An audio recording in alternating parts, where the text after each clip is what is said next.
Jadi sepanjang orang kalau punya masalah mahnya masih ringan, itu masih boleh makan pedas. Dan kemudian tipsnya adalah temennya susu ya dok ya. Jadi Ya, kalau terus jangan ditambah ya yang tadi itu udah iya pedes, benar. asam, minyak, telat makan, stres gitu.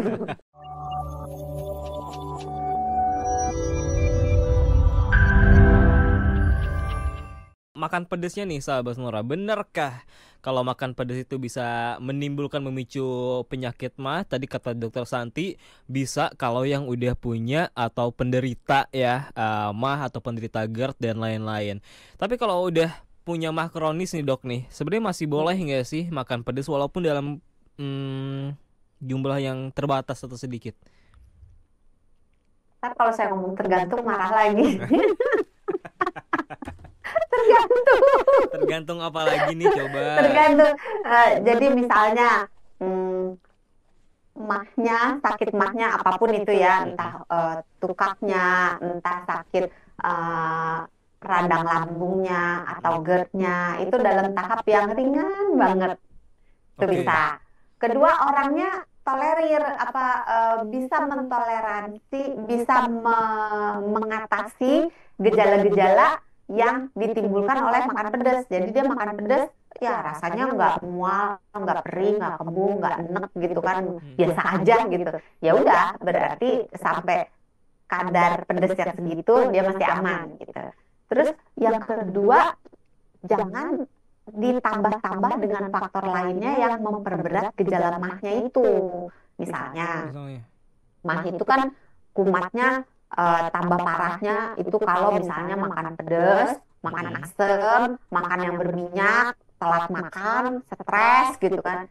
Nah ya kalau mau makan pedas, yang lain-lainnya jangan. Jadi Terus kalau ya. makan pedas ya udah pedas aja, jangan udah pedas, asam, berminyak gitu kan. Terus minumnya soda gitu. Terus makannya itu pas lagi telat makan, lagi stres gitu Ah ya. udah. Semuanya numpuk jadi satu. Jadi jangan di berbagai faktor itu jangan digabung jadi satu. Kasihan apa perutnya nanti gitu kan. Terus kalau bisa, kalau pas lagi makan pedas nih, ah, tambahkan susu. Karena di Oh. dalam susu itu ada kasein. Ini tips ini juga berlaku untuk sahabat Sonora yang nggak punya keluhan apa-apa, Oke. tapi kepedesan. Mm-mm.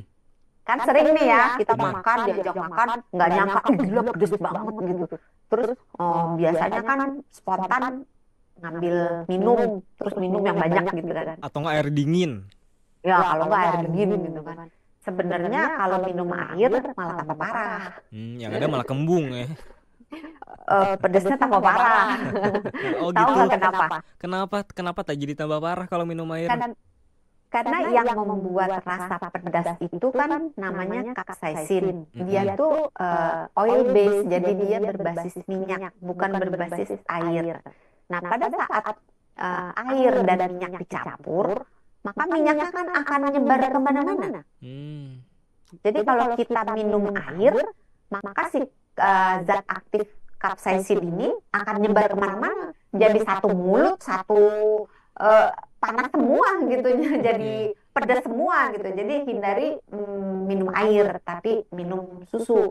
Karena di dalam susu itu ada protein susu yang namanya kasein. Dia akan mengikat si capsaicin ini sehingga di capsaicin ini nggak bisa nempel di reseptor yang ada di sepanjang rongga mulut, eh, pipa saluran makan menuju lambung, sampai ke lambung, sampai ke usus. Jadi reseptor capsaicin ini ada di mana-mana, dari mulut sampai anus. Semua bagian ada. Makanya kalau kita makan pedas, yang berasa panas itu nggak cuma mulut, tapi juga apa kerongkongan, Heeh. tapi juga perut kan kalau kita habis makan pedas, apalagi pedas banget, perutnya rasa panas gitu kan. Iya benar. Nah, kadang-kadang, mohon maaf, kalau pup di sekitar anusnya juga rasa panas gitu kan. Iya benar Nah, benar. itu karena ada capsaicinnya itu menempel pada reseptor dari atas sampai ke bawah gitu. Oh Jadi pantas kalau saya buang air besar ya dok, habis ya, makan sambal atau makan pedas, habis kotorannya keluar, itu masih berasa ya efek panasnya di, mohon maaf, iya, sekitaran anus ya. Karena itu salah satu reseptor juga ya dok ya. iya, iya. Jadi ada pokoknya sepanjang perjalanan dari atas sampai keluar di bawah itu semuanya ada sektor si capsaicin ini yang Oke. bikin aduh gitu. Oke, jadi sepanjang orang kalau punya masalah mahnya masih ringan, itu masih boleh makan pedas. Dan kemudian tipsnya adalah temennya susu ya dok ya. Jadi Iya, kalau terus jangan ditambah ya yang tadi itu udah iya pedes, benar. asam, minyak, telat makan, stres gitu. Dok, ada nggak sih tanda-tandanya kalau tubuh kita tuh sebenarnya nggak cocok dengan makanan-makanan pedas? Biasanya langsung timbul reaksi di mulut sih, langsung merasa kayak terbakar, Hmm, terus oke. keluar berbagai jenis cairan, mulai dari air mata, Oh, air di hidung. depan kan kita kayak nangis gitu kan, Iya. ingus gitu, kadang-kadang sampai maaf ngiler gitu. Oke. Ya kan kalau kita udah pedes banget sampai air liur tuh kayak netes-netes tanpa kita sadari gitu. Jadi biasanya kalau kayak gitu itu menunjukkan entah terlalu pedas atau memang nggak bisa makan pedas. Tapi itu bukannya respon spontan kita dok kalau makan pedas, contohnya kayak gitu. Iya, itu respon spontan kita. Tapi itu juga sekaligus menunjukkan bahwa kita nggak tahan nih makannya kayak gitu. Ya, jadi entah level pedesnya yang diturunkan atau yang jangan makan pedas. Kan makanan itu bisa dinikmati banyak gitu loh. Ada asin, ada manis, ada umami. Jangan melulu mengandalkan pedas. Nah, iya, tapi kan masalahnya orang Indonesia kayak nggak lengkap ya. Kalau makan nggak pakai sambal tuh, apalagi kalau makan ayam atau ikan, Ya, kan ya. Atau makan lalapan. buat buat yang punya sakit mah, kalau pengen coba-coba makan sambal, hindari sambal yang mentah. Kalau bisa sambelnya dikukus dulu Nah, atau ini ya oke, ini yang mau saya tanyakan dok. Lebih aman, ada nggak sih yang lebih aman kayak cabai, misalkan cabai segar, bubuk cabai, atau sambal olahan, sambal mentah?